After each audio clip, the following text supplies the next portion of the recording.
She leaned a hip against the arm of the couch, bare feet on the hardwood, a glass of Pinot held like a prop. We should talk about opening the marriage. A lot of people do it.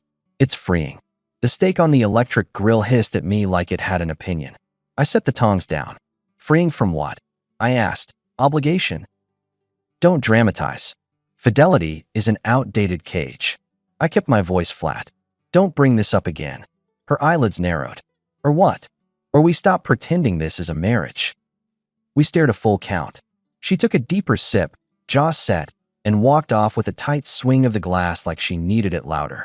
I flipped the stakes, shut the lid, and felt the click of a lock inside me. This wasn't a question. It was a boundary test dressed like modern wisdom. If I'd known where it would go by the end of the week, I would have turned the grill off and packed that minute. The next afternoon, I came home from practice. Junior league hockey. Kids still learning not to chase the puck like a school of fish. I smelled herbal tea and lemon cleaner. Voices floated from the kitchen. Chopped syllables, the bright tone of people who enjoy steering other people's lives. In the kitchen, Brooke sat at the head of our island like she rented it out by the hour. To her right, Megan, a Pilates lifer with perfect brows and a mouth that always looked mid-smirk. To her left, Tasha, loud jewelry, sharp nails, laugh like a whistle. They had mugs in front of them, and the sincerity of a talk show. Megan tapped her mug. Alex, we're doing a support circle. You can sit or you can listen, but rule 1 is honesty. I set my bag by the pantry. Is rule 2 to Venmo you for the service? Tasha laughed too hard. He's funny. I like funny. Humor usually means discomfort. Brooke gave me the polite smile she uses on new clients. Babe, just hear it. We're exploring options that honor who we are. Options, I repeated. That's a great word. Feels like a salad bar, except the razor blades are free. Megan folded her hands. A lot of couples are redefining commitment. It's about choice, not fear. I watched Brooke. She didn't meet my eyes. I didn't sit. Is this about choice? I asked. Or about being scared to end something clean? Is this about freedom or about not wanting to be the one who leaves? Tasha turned, eyebrows up. Wow, there it is.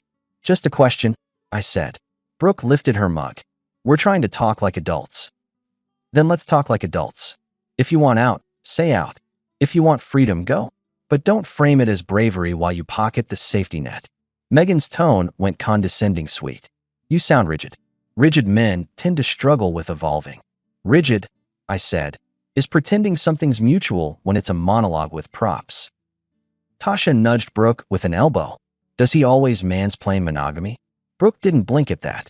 Didn't throw me a single lifeline. She let it hang there like they'd earned it. So, I replied, this is about choice or about being afraid of ending up alone. Megan tilted her head. See? Fear. That's what he's tapping. He thinks we're scared. I think someone is, I answered. Because if confidence was really the engine, you wouldn't need a panel. Brooke bristled. Don't make it an attack. I'm not. I set my keys on the counter, clean. I'm stating my boundary. You brought this up last night. I told you not to. You built a stage today. Here's my line. You don't get to redefine the terms while keeping my signature on the bottom. Tasha spread her hands. Then leave if you don't like it. Don't worry. I take action when I need to. Megan smiled at Brooke instead of me. See? Resistance. It's normal. Brooke, still not looking at me, said, we just want to talk. You want a confession you can use later, I said. You want me to bless a move you've already made in your head. Silence finally hit the island. The dog, Moose, thumped his tail under the table. I took a water from the fridge, twisted the cap with a small pop, and headed down the hall. Alex, Brooke called. We're not done. Yeah, I said. We are.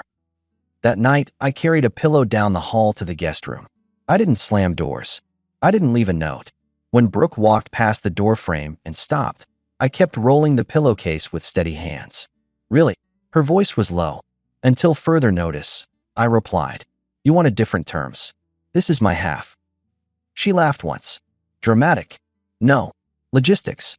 You reset expectations. I reset proximity. Is that a punishment? It's an adjustment. She stared a long moment, then left. I turned off the lamp and listened to the house settle around the new blueprint. By the weekend, her cousin threw a backyard thing in Lakewood, string lights over the fence line, cheap folding tables, Kids with glow sticks, the usual. I drove. Brooke scrolled, sending voice notes to someone named T. Traffic on 6th crawled. She caught me watching the red tail lights, then casually slid her phone face down. The small stuff told you more than speeches. Her cousin is the type who loves hosting because he can narrate. He walked me through his new smoker like it was a newborn, then gave me a beer I didn't ask for. Brooke drifted into a circle of relatives, performing warmth like yoga in a window. At some point, she tugged my sleeve toward the string lights where the family huddled. Her cheeks had that flush she gets when she's playing brave. "Everyone," she announced, voice brighter than the bulbs. "We made a big decision. We're opening our marriage. We're modernizing. Alex can meet someone too." There was the 2-second beat where oxygen leaves a space. I opened my mouth to correct it, but a voice from the edge cut in, light as a dart. "Perfect," Haley said. "Then I'll take him." Haley is Brooke's younger sister. Short denim jacket, hair in a messy tie, eyes that scan a room and know where the exits are. People looked from her to me like a rally they didn't sign up for. Brooke spluttered a laugh aimed at the group. "Oh my God, I'm obviously kidding." Haley didn't grin. She slid to my side, took my arm like she'd been there all week, and pulled. "Walk," she told me. I let her. Brooke called after us. "Seriously, guys." I was kidding. We didn't turn. We cut down the side yard toward the street.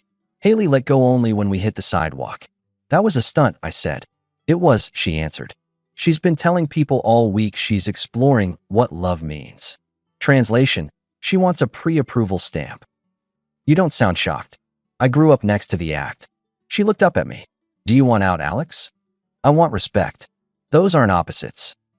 We walked a block, past a pickup with a bad rap job over furniture. A dog barked behind a fence. Moose wasn't there to answer. Haley kicked a pebble and waited for me to fill in the rest. "She floated it at dinner," I said. "Brought a duo to pitch it on our kitchen island. Today she declared it publicly and handed me an alibi. You saw the follow-up. It was a joke." "Yeah," Haley muttered, "until it wasn't." "You just pulled me out," I noted, "because you look like a man being used for a press release. You coach kids. You work a real job. You live like a grown man. You don't need to stand in the background of someone else's speech. You don't owe me a defense." She shrugged. "I'm not defending you. I'm reminding you you're allowed to have a spine. I brought it with me." "Good," she said, and we walked. We circled 2 blocks, came back to the side gate. Before we entered, Haley tugged my sleeve. "I found a book at West Side Books. Out of print, engineering case studies from the 70s. It's been sitting in my trunk with your name on it because I didn't want to make Thanksgiving weirder." "You drove around with a book for me?" "I'm not great at delivery," she said, "but I'm good at timing." We rejoined the party. Brooke tried to read my face. I didn't give her anything. Haley came by the next afternoon with the book. Hardcover, cracked spine, a sticky note inside the cover. "Thought of you. H. Come in," I said. "5 minutes," she replied, and toed off her shoes like she knew the house. She handed me the book. I balanced the weight of it in my palms. "You didn't have to do this."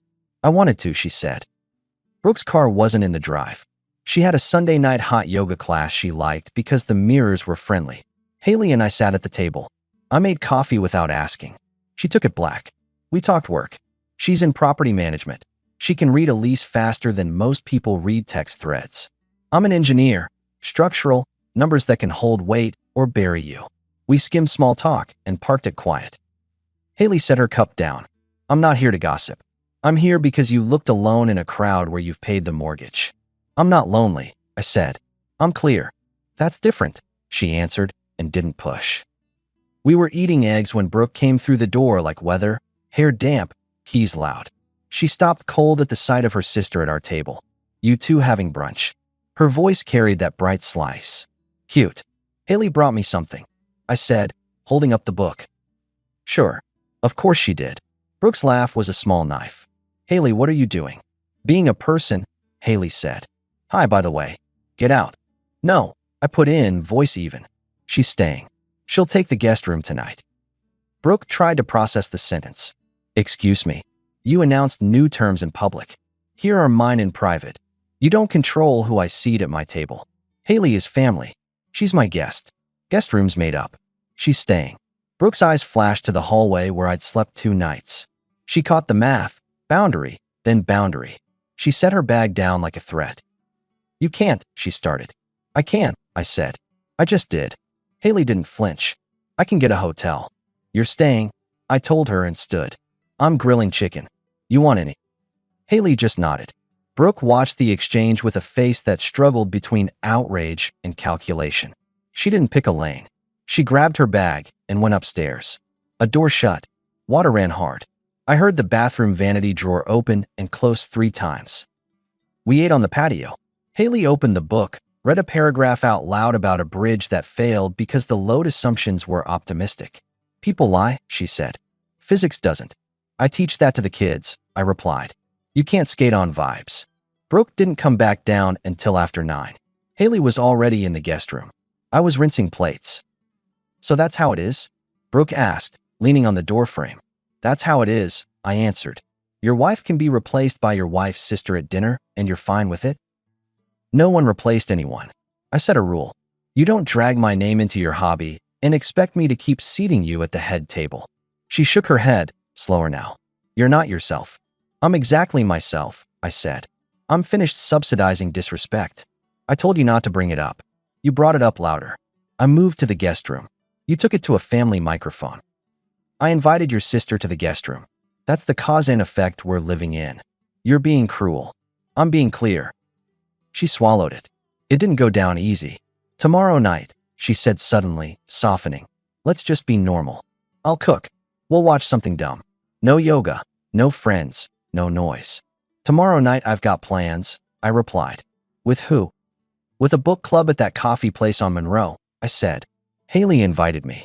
Her mouth made a shape you make when you bite the wrong seed. You're ridiculous. No, I said. I'm busy. She went upstairs again. The house felt like a map I could finally read. The coffee shop on Monroe is the kind with mismatched chairs and a bulletin board that's half babysitters and half acoustic nights. The book club was 6 people who were there to actually talk about the book. Haley introduced me as a man who reads footnotes, which made a guy named Trey look concerned. We took a table by the window. Haley put her phone face up and didn't text once. That's a small thing until it isn't. We talked about endings that don't reconcile what the beginning promised. No one knew about my week except Haley. It made the conversation cleaner. Afterward, we walked to the park 2 blocks over. The paths were clean. Sprinklers hissed somewhere behind the dark. The Denver sky was a dry bowl. I'm going to say it once, Haley said. If it weirds you out, tell me and we'll put it in a box. Say it. I like how you carry yourself. You don't do speeches. You move your feet. That's rare. I coach 12-year-olds, I said. I get enough speeches from parents. She smiled. I'm serious. I'm not asking for anything. I just wanted you to know where I stand. If you decide to rebuild your life, I'd be honored to be near it. That's it. I stopped under a streetlight. That's the most adult thing anyone said to me all week. Low bar, she deadpanned.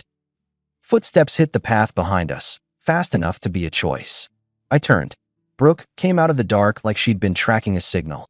Ponytail crooked, jacket thrown over thin pajamas, breath loud. She saw Haley's arm near mine and went to it like it owed her rent. You, Brooke snapped and shoved. Haley stumbled and hit the park bench, sleeve catching on the wooden edge with a rip.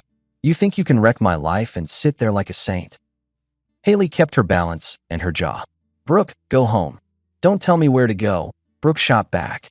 You don't get to worm your way into my house. I put my body in the lane, palm out, not touching her. Enough. Move, she barked. No, I held my ground. You opened the door. Don't act shocked someone walked through it. You're twisting it. I'm quoting you, I replied. In our kitchen, in front of your friends, in front of your family. Your words. Her eyes were wild with indignation she'd mistaken for righteousness. She's my sister. And you announced I should meet someone, I answered. You didn't call me your husband that night. You call me an extra. Pick a version. A couple with a stroller passed, slowed, then sped up because adults were braking. Haley touched her torn sleeve, then looked at me. I'm fine. Brooke pointed at her. You're not welcome in my house. It's not just your house, I said. And tonight, it's my call. Are you hearing yourself? Loudly. She stood there vibrating with offense and options. Choices make noise when they fall apart. Finally, she turned and stalked off toward where she'd probably left her car crooked on a curb. Haley exhaled. That was ugly. That was a reveal, I said. Let's go. I walked her to her car and opened the passenger door so she could pull the torn sleeve off her elbow without scraping it. She sat, looked up at me. I meant what I said, she told me.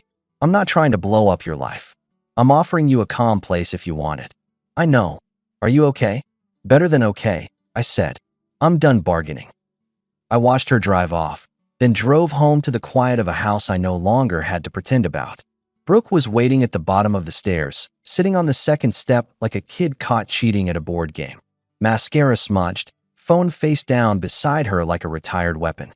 I hate what I'm turning into, she whispered when I came in. Let's stop. Please. Let's go back to normal.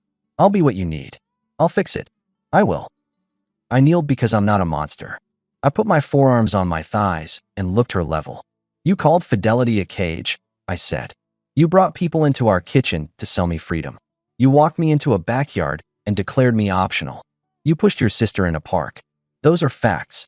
I know, she shivered. I know. I'm sorry. You're sorry because it didn't go the way you planned.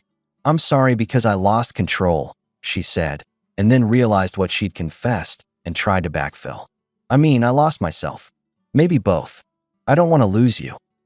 I don't think you had me, I answered. Don't say that, she whispered. Please, say we can rebuild. No. Alex, she begged, eyes on my hands. Please. I love Haley, I said. Her head jerked like a string got pulled. You can't love her. You barely know. Are you going to throw everything away for her? She's already standing where you haven't in a long time. She stared like I'd smashed a glass on concrete. You're serious? Yes. I stood. She saw then what was already packed into the hallway closet. The roller bag I'd loaded in the garage between practice and the coffee shop. Shirts that don't wrinkle, a folder with insurance numbers, an envelope with keys I'd already duplicated. Logistics aren't cruelty, they're clarity. You packed a bag, she said, stunned. I did. I pulled the handle up, heard the click, felt the weight. Our attorney will call you. You'll read everything before you sign. Attorney? She blinked. You talk to.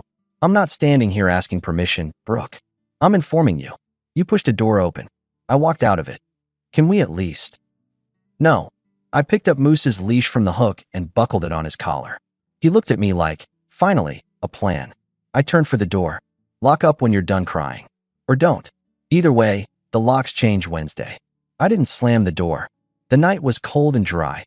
The way Denver likes to remind you it sits at altitude and doesn't care about your drama.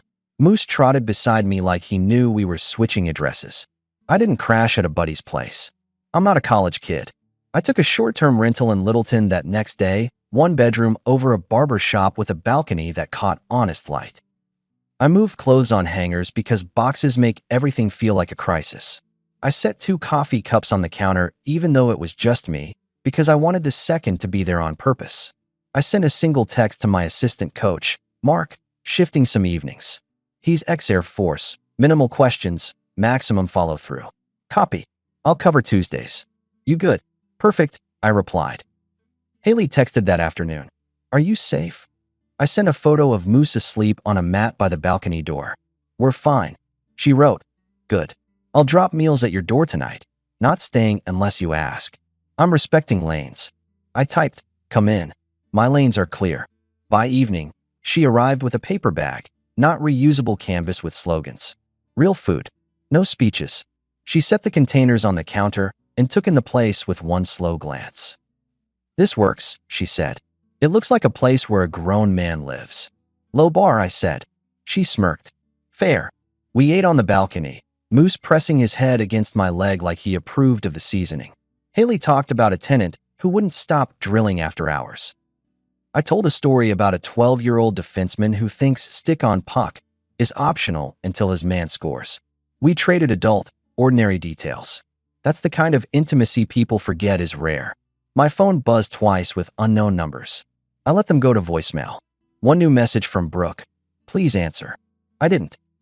At 9, Haley stood, cleared the containers, washed them without turning the water into a weeping soundtrack. She dried her hands on a kitchen towel and looked at me. I'm around, she said, but I won't chase. You won't need to, I replied. I know where I'm walking. She nodded once and left. Moose looked up at me with the face he does when he can't tell if we're going out again. Tomorrow, I told him. He went back to sleep. Brooke's counter tactics started gentle. Monday afternoon, a calendar invite popped up on my phone. Dinner, just us. No address, all caps, please. I declined with no comment. She followed with a text. I'm trying. I'll be home at 6 if you want to talk. I replied, not available. Send any necessary info through email. She wrote, I can do better. I answered, do it for you. That night, she left a bag on my original porch.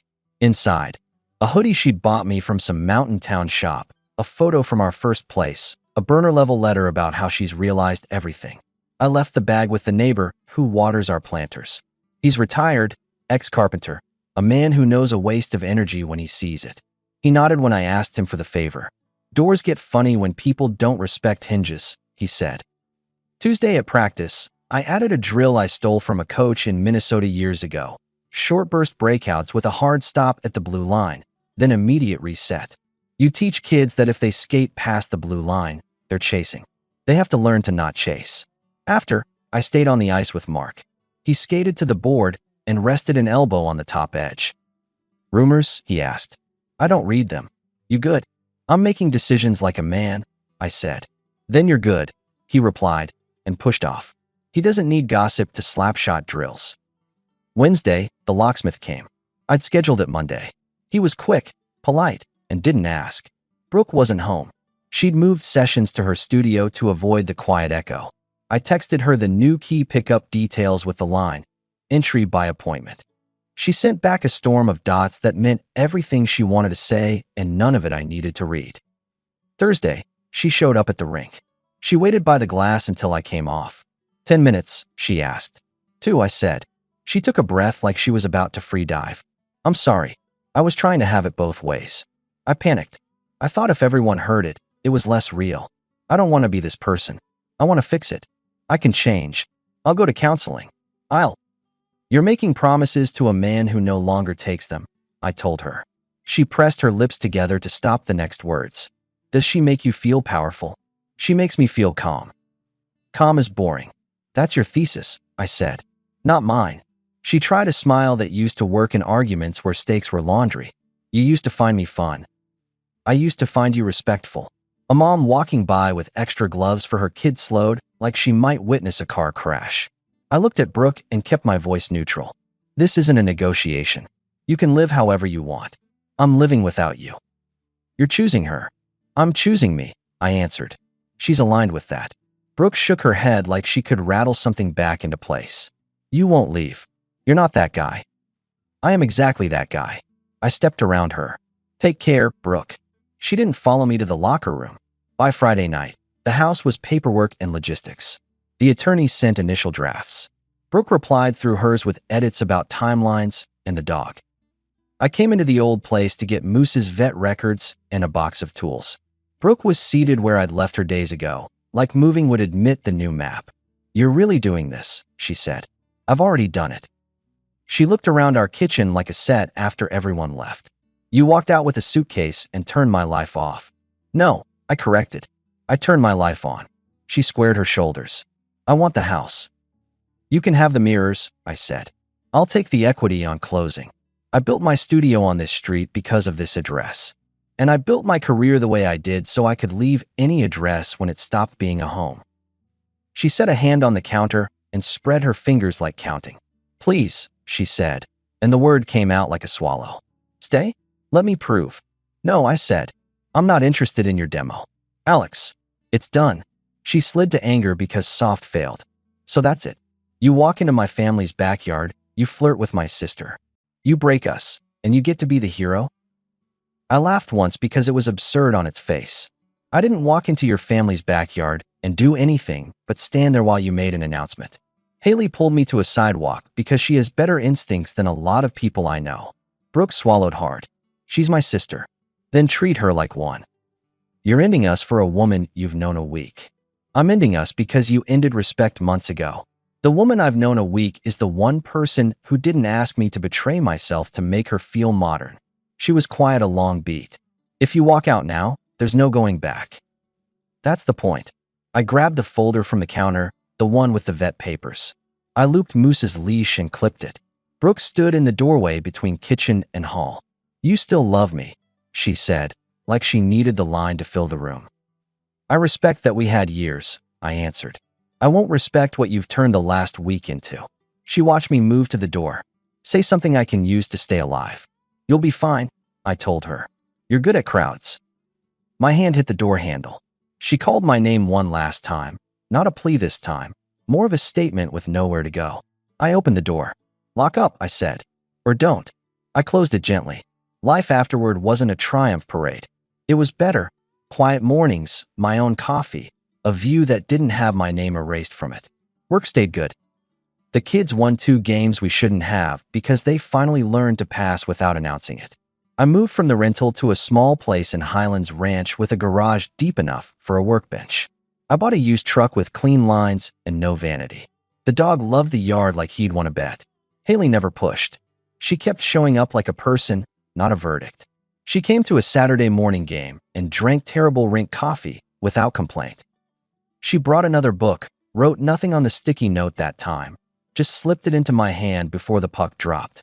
I understood the comment anyway. We didn't need a public statement. People saw us at the farmer's market, at Home Depot before 10, at a burger place where the napkins come in a metal holder. The men I worked with said things like, "Good to see you smiling." That's all they needed to say. The women who'd been at that backyard party gave me looks that said they remembered the announcement. I gave them nothing to feed on. Brooke tried a last flourish, a social media post about choosing growth, photos from a retreat. She sank into the friend group that celebrates buzzwords. The studio lost 2 instructors because people can feel when the air quality drops. I heard she moved apartments twice in 6 months. I didn't verify. I'm an engineer. I don't build on rumors. We signed papers in early spring. No drama. 2 signatures, 2 sets of keys, 1 last dog exchange that ended with Moose sitting between us like a referee who'd finally clocked out. Brooke looked at me and opened her mouth, then shut it. She took her set of legal pages and left without a line. That night, I grilled steaks on my balcony just to amuse the symmetry. Haley leaned on the railing with a lemonade, bare feet, but not performing it. She looked at the lights spread out below like an operating table finally cleaned. "What are you thinking?" she asked. "That I kept telling kids not to skate past the blue line," I said. "Took me a minute to play my own drill." She nudged me with her knee. "You did more than that. You taught all of us something, even if they pretend they didn't hear it." I flipped the stakes. "I'm not trying to be a teacher." "You're trying to be a man," she said. "Same thing sometimes." We ate at the small table I'd sanded smooth and finished myself. After, we washed dishes side by side. Moose staked out the spot where the scraps might happen. Haley dried her hands, then looked at me. "You good?" she asked. "Better than good," I answered. "I'm free. The kind you earn, not the kind you sell." She smiled and didn't say anything else. We stepped out to the balcony again. Traffic hummed low. The air was a notch cooler than the day. The world didn't care who posted what. It cared if your beams were straight. If you want the last line, it's simple. People will tell you adult love has new rules. They'll bring you panels and slogans. If you let them, they'll put you in a crowd and ask for your applause while they pocket your dignity. Don't argue. Don't beg. Write your rules, then live them. Divide the space. Change the locks. Walk out with your suitcase and your dog. Say one last clean sentence that doesn't ask for anything.